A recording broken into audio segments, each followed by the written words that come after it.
bertumbuh dalam kasih kepada Allah. Semua orang Kristen dan gereja yang tulus pasti mengakui bahwa mereka tidak mengasihi Allah sebagaimana mestinya, sebesar yang layak baginya. Kita tahu bahwa kita perlu bertumbuh dalam kasih kepada Allah, dan itulah kerinduan kita. Namun tampaknya kemajuan kita tidak besar. Kita mendengarkan khotbah-khotbah yang baik tentang mengasihi Allah. Kita juga membaca riwayat tokoh-tokoh Kristen yang giat menyatakan kasihnya kepada Allah. Kan tetapi semua itu tampaknya semakin menyingkapkan betapa dangkalnya kasih kita serta membuat kita semakin merasa bersalah. Pertanyaannya yang sepertinya belum terjawab ialah bagaimana kita dan gereja kita dapat bertumbuh dalam kasih kepada Tuhan Allah yang hidup. Jawaban atas pertanyaan penting itu tidaklah serumit yang dibayangkan. Pertama, hanya orang yang sudah benar-benar bertobat atau lahir baru yang mampu mengasihi Allah, seperti dinyatakan di dalam Roma pasal 8 ayat 15, Galatia 4 ayat 6, dan Titus pasal 3 ayat 3-6. Nature, manusia berdosa atau yang belum bertobat, membenci Allah dan melawan Dia. Seperti yang dinyatakan di dalam Roma pasal 1 ayat 30 dan pasal 5 ayat 10. Yang menyedihkan, banyak gereja sangat kurang mengasihi Allah secara alkitabiah karena banyak jemaatnya yang belum benar-benar bertobat akibat ajaran Injil yang tidak alkitabiah, pengembalaan yang ala kadarnya, dan baptisan tanpa penjelasan yang memadai. Langkah pertama agar jemaat bertumbuh dalam kasih kepada Allah Tritunggal ialah dengan mengajarkan Injil yang alkitabiah sehingga menghasilkan pertobatan sejati. Langkah kedua, untuk menumbuhkan kasih kita kepada Allah juga berkaitan dengan pengajaran atau khotbah. Tanpa pengetahuan yang alkitabiah tentang sifat dan karya Allah, gereja tak dapat bertumbuh dalam kasih kepadanya. Hati yang telah lahir baru mampu mengasihi Allah. Maka semakin besar pengenalannya akan karakter, sifat, keagungan, dan keindahan Allah, kasihnya kepada Dia akan semakin berkobar-kobar. Dengan kata lain, aspek-aspek kemuliaan Allah menumbuhkan kasih dalam kita kepadanya. Semakin banyak kita mengenal Allah, kita akan semakin mengasihinya. Sayangnya banyak gereja sangat kurang dalam hal pengenalan akan sifat dan karya Allah. Mengapa demikian? Utamanya karena para gembalanya sendiri kurang meluangkan waktu untuk mengejar dan mengenal Allah. Bahkan lebih kurang lagi menunjukkan siapa Allah Tritunggal dari pengajaran mimbar. Umat Allah tak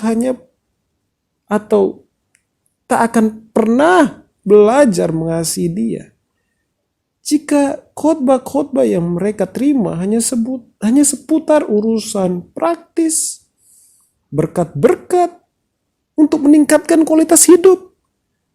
Mereka memerlukan khotbah yang kaya akan pengajaran dan penuh semangat mengenai pribadi dan karya Allah Tritunggal, disampaikan oleh pengkhotbah yang sungguh-sungguh mengasihi Allah. Terlebih lagi, mereka perlu melihat Tuhan dalam pewahyuan yang terbesar, yaitu Injil Yesus Kristus, Anak Allah yang tunggal yang terkasih. Langkah ketiga, untuk menumbuhkan kasih kepada Tuhan, berkaitan dengan saat teduh pribadi kita setiap hari. Setiap jemaat harus menjalankan disiplin pembacaan Alkitab, perenungan Alkitab, dan doa. Dibutuhkan juga nasihat serta dorongan rutin dari khotbah mimbar mengenai pentingnya saat teduh pribadi. Pertanyaan yang terutama setelah membaca Alkitab setiap harinya bukanlah apa yang diajarkan bacaan itu tentang kita, melainkan apa yang diajarkan bacaan itu tentang Allah. Begitu pula doa, walaupun doa terdiri dari banyak aspek, Namun yang paling utama bukanlah mengemukakan kebutuhan kita di hadapan Tuhan, tetapi mencari wajahnya dan bersekutu dengan Dia. Ini harus diajarkan kepada jemaat. Langkah keempat untuk bertumbuh dalam kasih kepada Tuhan, berkenaan dengan Dia. Tanyakanlah kepada diri sendiri dalam doa-doa pribadi saya dan Anda. Apakah doa syafaat kita pribadi atau di gereja kita, berapa banyak kita berseru meminta Tuhan menumbuhkan pengenalan kita akan pribadi dan karyanya, meluaskan hati kita, dan memenuhi kita dengan Roh Kudus, sehingga kita dapat mengenal dan mengasihi Allah Tritunggal dengan lebih tulus, lebih giat, dan lebih tekun. Begitu banyak gereja tak hanya kurang dalam doa, tetapi bahkan doa seperti itu terasa asing bagi mereka. Hal ini perlu diubah lewat khotbah pengajaran yang benar. Yang pertama, sebelum memulai perjalanan panjang untuk bertumbuh dalam kasih kepada Tuhan, jemaat harus benar-benar yakin akan pentingnya mengenal Allah. Apa yang diajarkan di dalam Yeremia pasal 9 ayat 23 sampai 24.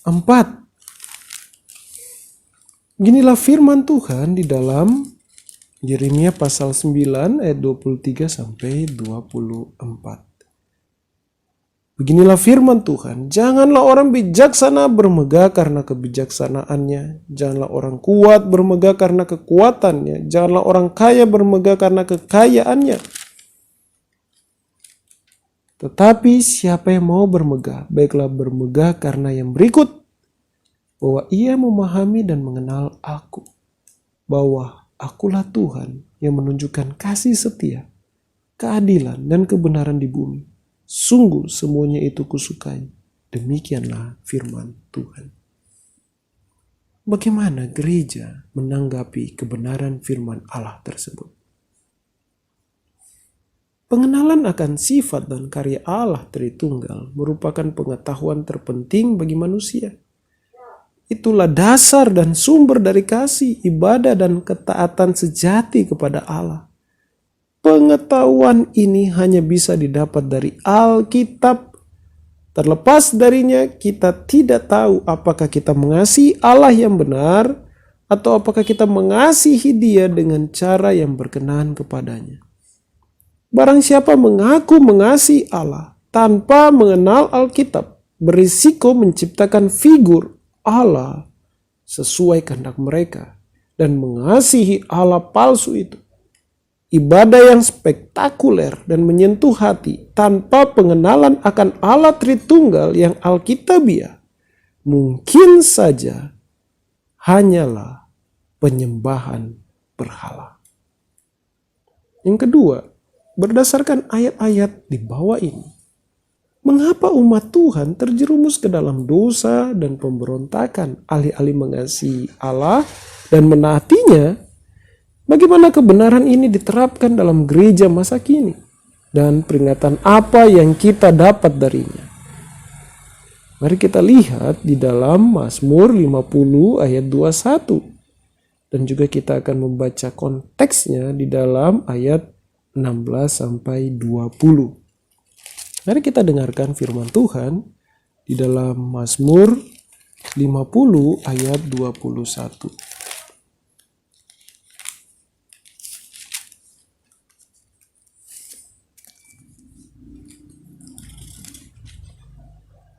Itulah yang kau lakukan, tetapi aku berdiam diri. Kau menyangka bahwa aku ini sederajat dengan engkau? Aku akan menghukum kau dan membawa perkara ini ke hadapan. Ayat 16-20. Tetapi kepada orang fasik Allah berfirman, apakah urusanmu menyelidiki ketetapanku dan menyebut perjanjianku dengan mulutmu? Padahal engkaulah yang membenci teguran dan mengesampingkan firmanku. Jika engkau melihat pencuri, maka engkau berkawan dengan dia dan bergaul dengan orang berzina. Mulutmu kau biarkan mengucapkan yang jahat dan pada lidahmu melekat tipu daya.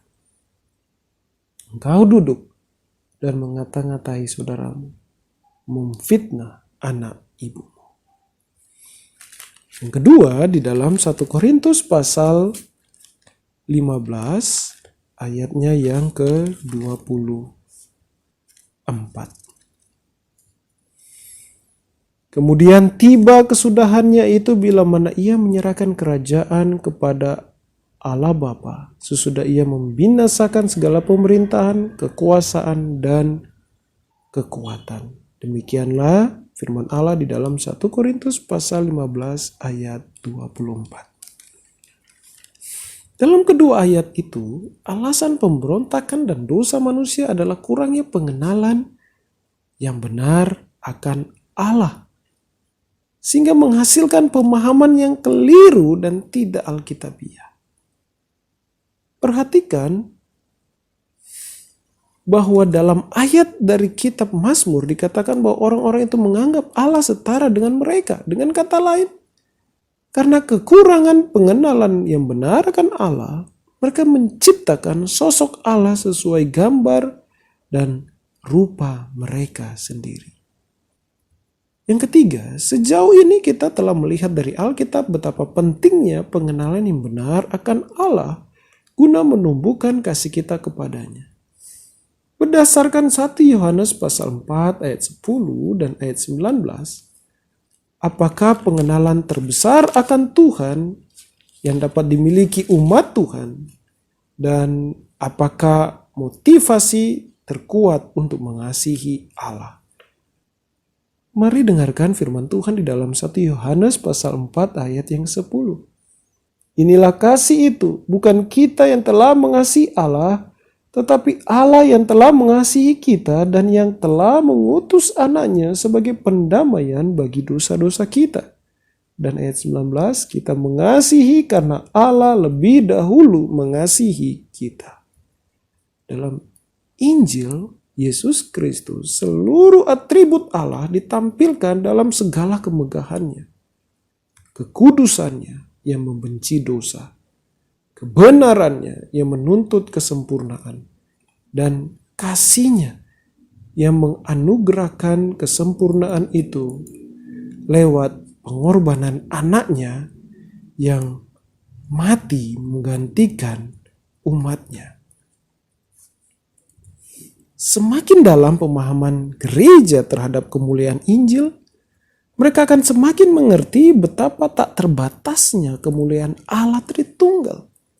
Penyingkapan Allah dalam Injil akan menumbuhkan kasih gereja dan membuat mereka bertumbuh dalam kasih kepadanya, kepada Allah. Gereja tidak dapat berusaha sendiri untuk mengasihi Allah, sama seperti manusia tidak dapat terbang dengan mengepakkan tangannya. Agar kita dapat bertumbuh dalam kasih, diperlukan kekuatan dari luar diri kita. Kekuatan itu ialah atribut, keluhuran, keindahan, dan keagungan Allah yang diwahyukan dalam Injil. Semua itu berkuasa menggerakkan hati gereja, hati jemaat yang sudah benar-benar bertobat, membangkitkan kasih mereka dan menumbuhkan mereka dalam kasih dan penyembahan kepada Tuhan. Seperti kata Yohanes, kita mengasihi karena Allah terlebih dahulu mengasihi kita. 1 Yohanes 4 ayat yang ke-19. Dalam Roma 12 ayat 1, nomornya yang ke-4, dalam Roma pasal 12 ayat 1, Rasul Paulus menasehatkan gereja tentang bentuk ibadah yang sejati, lalu memberikan motivasi terbesar. Kita akan membaca firman Allah tersebut. Dengarkan firman Tuhan di dalam Roma, pasalnya yang ke-12, ayatnya yang pertama. Karena itu saudara-saudara, demi kemurahan Allah, aku menasihatkan kamu supaya kamu mempersembahkan tubuhmu sebagai persembahan yang hidup, yang kudus, dan yang berkenan kepada Allah. Itu adalah ibadahmu yang sejati. Rasul Paulus memerintahkan setiap anggota jemaat atau gereja secara keseluruhan untuk mempersembahkan tubuh, artinya seluruh hidup mereka, sebagai persembahan yang hidup kepada Allah. Tanpa mati martir, ia tidak mungkin meminta perwujudan kasih dan ibadah yang lebih besar. Berdasarkan Roma pasal 12 ayat 1, motivasi apa yang Rasul Paulus berikan kepada gereja untuk dapat beribadah sedemikian? Karena itu saudara-saudara, demi kemurahan Allah, aku menasihatkan kamu. Sebelum memberikan nasihat, Rasul Paulus menyampaikan motivasi yang besar, yakni kemurahan Allah. Sepanjang pasal sebelumnya,